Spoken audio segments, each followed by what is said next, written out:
right, so we thought we were coming here to establish a singular communications network for ourselves,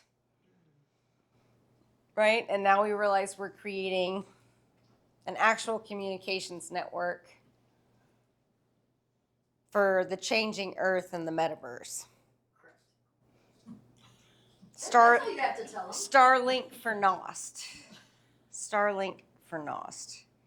Wow. Hey, I gotta say, guys, when I woke up this morning and talked to St. G, he was like, just put up the first talk on YouTube. Okay, great.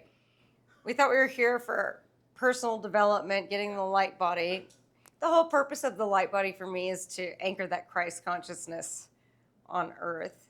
We have a cool experience while we're doing it and kind of shake loose some of the old Piscean Age pathy stuff and the stories and the identity. That's what I thought we were doing. And then I realized we're creating an actual communications network. As that was coming out of my mouth, I was like, wait, what, really? Like, you didn't tell me this ahead of time. So that's quite interesting. It sounds fun though, right? Yes. A delightful surprise. Absolutely. Right? To create some sort of program, right? Some sort of energetic network for Moria's super happy right now for knowingness, gnosis, to enter the Aquarian age, right? While we still have Earth and we still have physical bodies, but something that lasts through a technological shift where biology won't be what we experience today. And as someone who has been, resisted technology and artificial intelligence and whatever, and then eventually embraced it, because being against anything is icky, never feels great, and very Piscean Age, right? To be against something, against something. So that was quite lovely, right? And the ability to use this to go beyond stories and identity. The potential's there, right?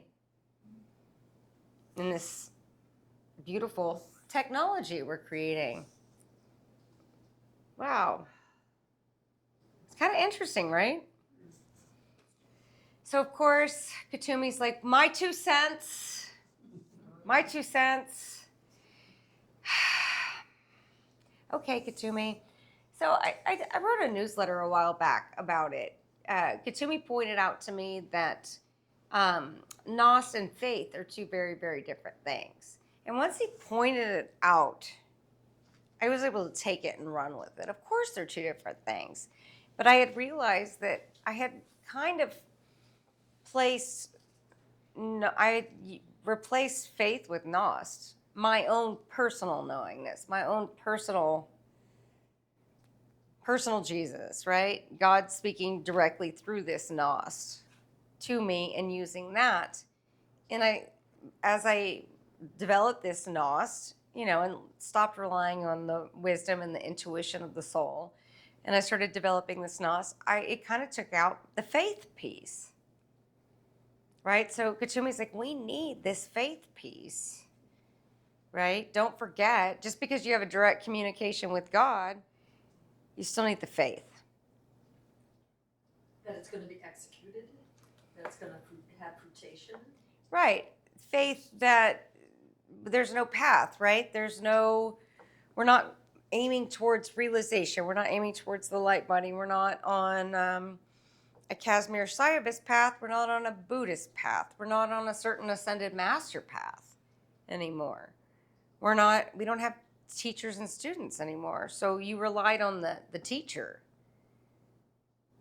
And you don't have a step forward. We don't have a spiritual goal, right? St. G says this is a byproduct. You do this, it's created, right? It's not a goal that you're going to create, that you're working towards, right? So faith is really interesting because that's also what you need to let go of your identity, right? To get to the sentience piece. You let go of the identity. You don't know who's going to show up every single day. Right? And faith is like, I'll still be here and I'll still be able to function in this world. And for me, faith is one of the most essential things for this capacity piece, right? That we've been talking about. You're stretching your edges, pushing yourself, asking for a raise, speaking up for yourself, creating the capacity to be like, no. Right? The capacity to stretch your financial abundance, the capacity to stretch your biology in a way that can encompass the light and the love that we're trying to cultivate. That's a huge leap of faith. So I'd love to hear from people on your